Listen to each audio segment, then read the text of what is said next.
अस्सलाम वालेकुम। आज हम बनाने जा रहे हैं टर्किश बकलावा। ये देखिए हमारा बकलावा कितना खूबसूरत और कितना प्यारा कलर आया है इसका, और एकदम क्रिस्पी बना है। तो स्टार्ट करते हैं बनाना। सबसे पहले हमने 1 कप शक्कर ली है, उसमें आधा कप पानी डाल देंगे। सिनेमन स्टिक डालेंगे और आधा नींबू डाल देंगे और इसको पकाएंगे जब तक हमारी शुगर मेल्ट नहीं हो जाती। तो ये रेडी हो गई हमारी चाशनी। बस इसको मेल्ट करना है, हमको ज़्यादा पका के गाढ़ा नहीं करना। अब हम डो बना लेते हैं। हमारे फिलोस बनाएंगे हम।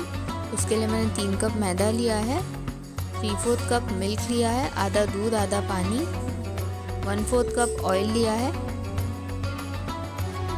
अंडा लिया है, और ये मैंने लिया है baking powder. 2 teaspoon baking powder डालूंगी मैं, और अगर आपको अंडा नहीं यूज़ करना तो आप 2.5 टीस्पून बेकिंग पाउडर डाल दीजिएगा।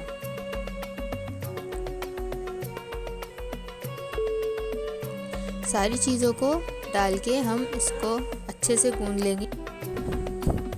सारी चीज़ें डाल देंगे, ऑयल डालेंगे, और अब हम इसको अच्छे से गूंद लेंगे।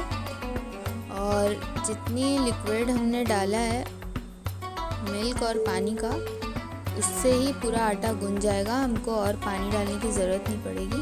और अब इसमें मैंने 2 पिंच सॉल्ट डाला है, और अब इसको अच्छे से गूंद लूँगी जब तक ये डो में फॉर्म नहीं हो जाता।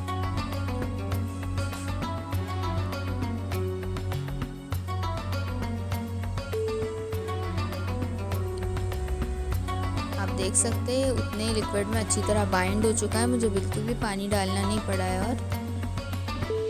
और अब इस आटे को हम 15 मिनट्स के लिए रेस्ट करने रख देंगे ताकि ये सॉफ्ट हो जाए।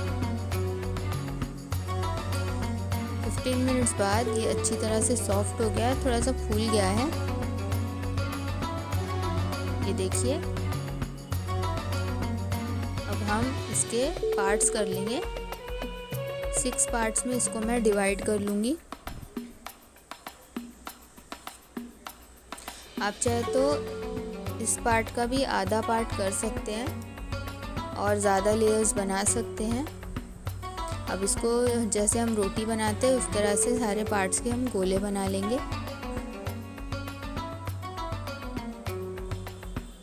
और ये मैंने 1/2 कप मैदा और 2 कप कॉर्नफ्लावर लिया है। कॉर्नफ्लावर से ही जो हमारे लेयर्स है वो अलग रहेंगे, चिपकेंगे नहीं एक दूसरे से। अब इसको मैं इस तरह से छन्नी में डाल के स्प्रिंकल करूँगी डेस्कटॉप पे। और ये जो सारे गोले हैं इनकी हम रोटियां बेल लेंगे।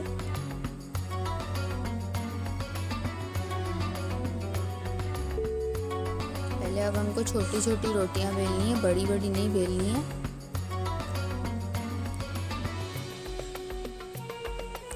इस तरह से उलट पुलट करके हमको इसको बेलते रहना है।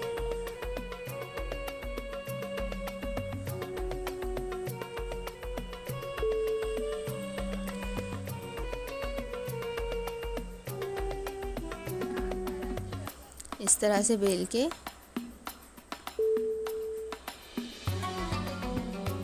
ये हमारी फर्स्ट लेयर है। अब सेकंड लेयर को भी इसी तरह से बेलेंगे हम, और आटा डालेंगे। आटा जितना हो सके डालिए ताकि जो हमारे लेयर्स है वो अच्छे बने, स्टिक ना हो जाए एक दूसरे को।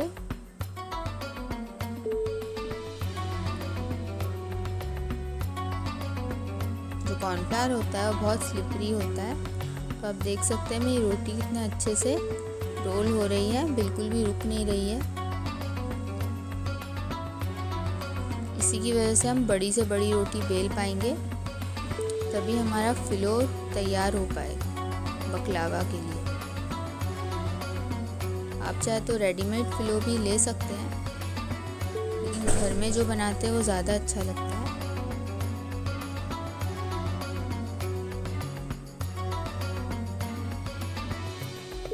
ये हमारी सेकंड लेयर रेडी हो गई है। इसको मैं और आटा स्प्रिंकल करके लेयर पे लेयर रख दूँगी और फिर इसको साइड में रखेंगे और हमारी थर्ड लेयर बेल लेंगे हम।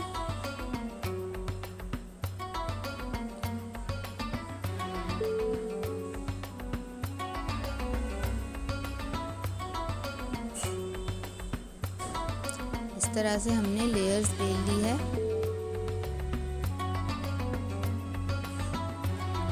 अब हम इसको पलट देंगे और अब ये सारी लेयर्स को एक साथ एक के ऊपर एक ही रख के बेल लेंगे और बीच बीच में एक एक लेयर उठा के चेक करते रहेंगे कि हमारा आटा कम ना हुआ हो, क्योंकि कम हो जाएगा आटा तो ये स्टिक हो जाएगी।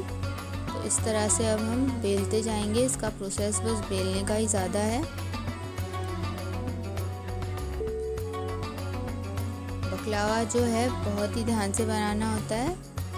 जब हम नहीं बनाते तो बहुत ही हार्ड लगता है और बनाने के बाद फिर बहुत ही इजी लगता है ये। और ये देखिए मैं एक लेयर हटा के फिर आटा स्प्रिंकल कर रही हूँ। बस यही प्रोसेस हमको करते जाना है और कुछ भी नहीं है इसमें। और जितना पतला हो सके हम फिलों को उतना पतला बेल लेंगे। और इसको अब मैं पलट दूँगी। उलट पुलट करके बेलने से जो रोटियां हैं वो फिर से रिटर्न हमारी तरफ रोल नहीं होगी, इसलिए इसको उलट पुलट करके ही बेलना होगा।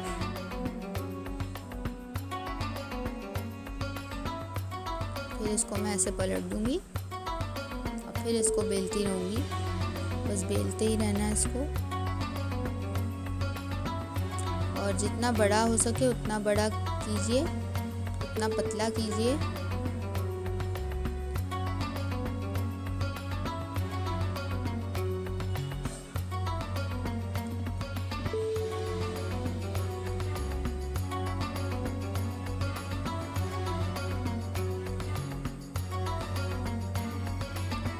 ये रोटी बड़ी हो गई तो इसको इस तरह से घुमा घुमा के मुझे बेलना होगा, क्योंकि अब ये रोल नहीं होगी, क्योंकि बहुत बड़ी हो गई है, हैवी हो गई है। ये देखिए मैंने फिर से लेयर उठाया है, फिर आटा स्प्रिंकल किया और फिर इसको पलट रही हूँ। आपको दिख रहा होगा अभी ये इतने पतले लेयर बन चुके हैं। अब इसको और बड़ा करेंगे तो ये और भी पतले होंगे, इतने पतले कि मेरा हाथ इसके आर पार दिखेगा।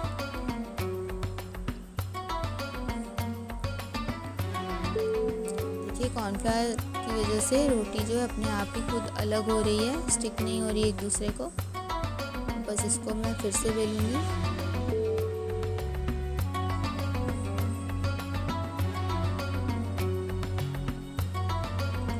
फिर इसको पलट लूंगी मैं इस तरह से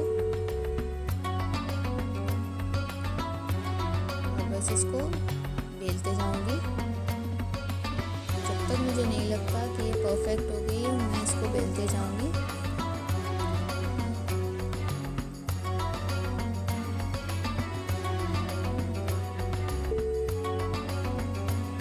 बकलावा जो है बाहर जो हम खरीदते हैं वो ज़्यादा कॉस्टली पड़ जाता है, घर में बहुत ही रीज़नेबल पड़ता है ये बनाने में, क्योंकि घर की चीज़ों से ही बनता है। मैदा, अंडा, बेकिंग पाउडर, दूध, ये सब हमारे घर में मौजूद होता है।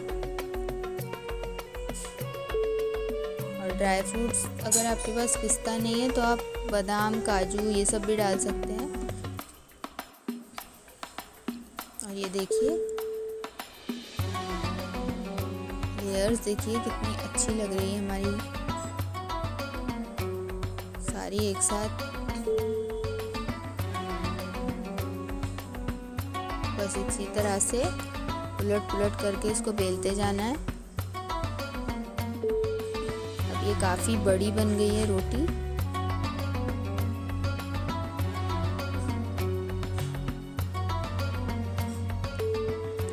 जो मेरे टिन का साइज़ है उससे बहुत बड़ी बन चुकी है, तो अब इससे ज़्यादा मैं इसको नहीं बेलूँगी। अब एक टिन लिया है मैंने, बेकिंग ट्रे जो हम केक बेक करते हैं जिसमें, वो टिन लिया है। उसको मैं ग्रीस कर रही हूँ मेल्टेड बटर से। आप घी से भी कर सकते हैं। मैंने आधा ऑयल और आधा बटर लिया है। आप सिर्फ बटर भी ले सकते हैं और घी भी ले सकते हैं। और उससे इसको मैं अच्छी तरह से ग्रीस कर लूँगी ताकि मैं इस पर जो लेयर्स रखूँ वो इसको स्टिक ना हो बेक करते वक्त। और अब इसको मैं रखूँगी टिन को और इसके मेजरमेंट से मैं शीट को कट कर लूँगी।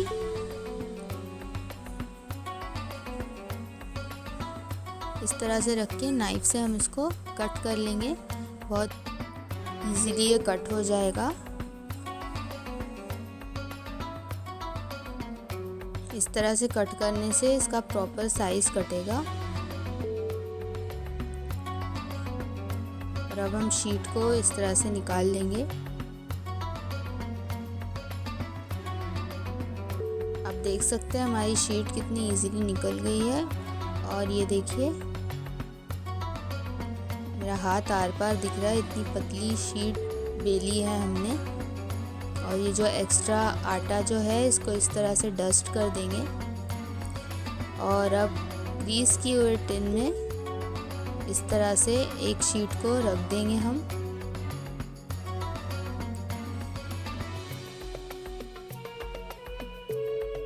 ध्यान से रखेंगे और ये देखिए कितना प्रॉपर साइज कटा है हमारी शीट का।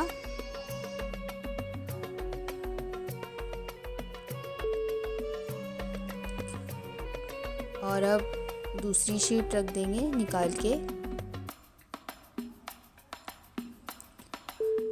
इसी तरह से हमको सारे लेयर्स लगाने हैं। देखिए कितनी पतली है हमारी शीट,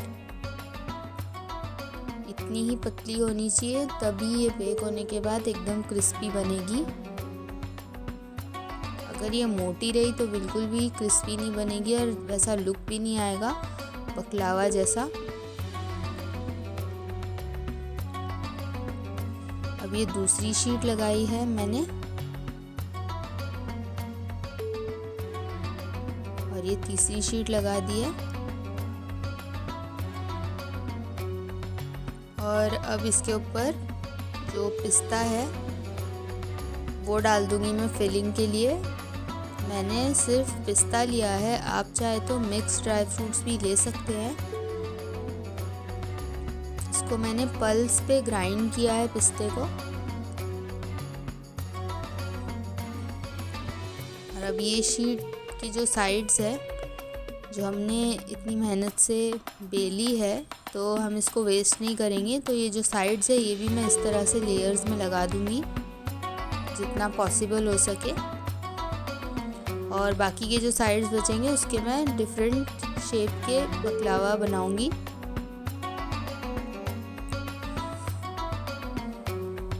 अब वो लेयर भी लग गई है। अब हम लगाएंगे हमारी दूसरी लेयर।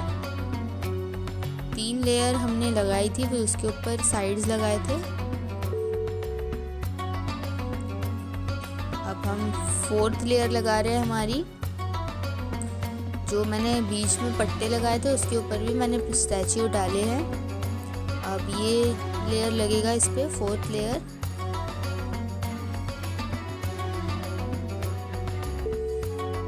और अब लगाएंगे 5th लेयर, फिर 6th लेयर। बस अब कट कर लेंगे हमारा बकलावा। हमको अभी इसलिए कट करना है क्योंकि जब ये बेक हो जाएगा तो ये बहुत ही क्रिस्पी हो जाएगा और उसके बाद ये कट करेंगे तो पूरा टूट जाएगा।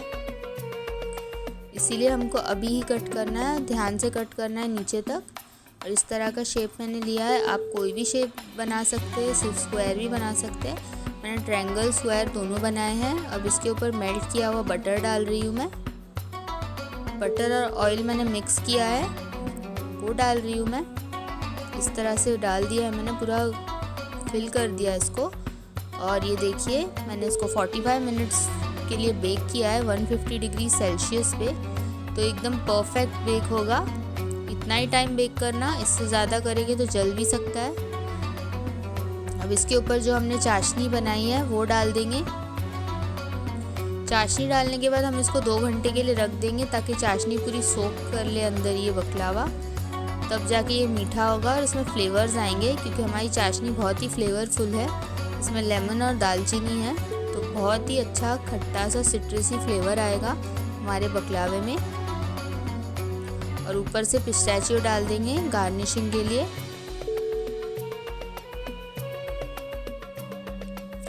तो रेडी हो गया हमारा बकलावा बनके एकदम इजी तरीके में, और बाहर से बहुत ही रीज़नेबल रेट में हमको पड़ता है। अगर हम घर में बनाए तो आपको डिफ़िकल्ट लग रहा होगा, लेकिन अगर आप एक बार बनाएंगे तो फिर आपको ये बहुत ही इजी लगेगा, और जब इसका रिज़ल्ट आता है तो बहुत ही सेटिस्फाइंग होता है। तो आप भी ज़रूर इस डिश को ट्राई कीजिए मेरी रेसिपी से। जितने मैंने मेजरमेंट दिए उतनी मेजरमेंट यूज़ करना, तो आपकी रेसिपी भी परफेक्ट बनेगी जैसी मेरी बनी है। और अगर आपको ये रेसिपी अच्छी लगी है तो लाइक ज़रूर दीजिए, कमेंट भी कीजिए, और मेरे चैनल को सब्सक्राइब कीजिए, लाइक कीजिए और शेयर कीजिए ज़्यादा से ज़्यादा।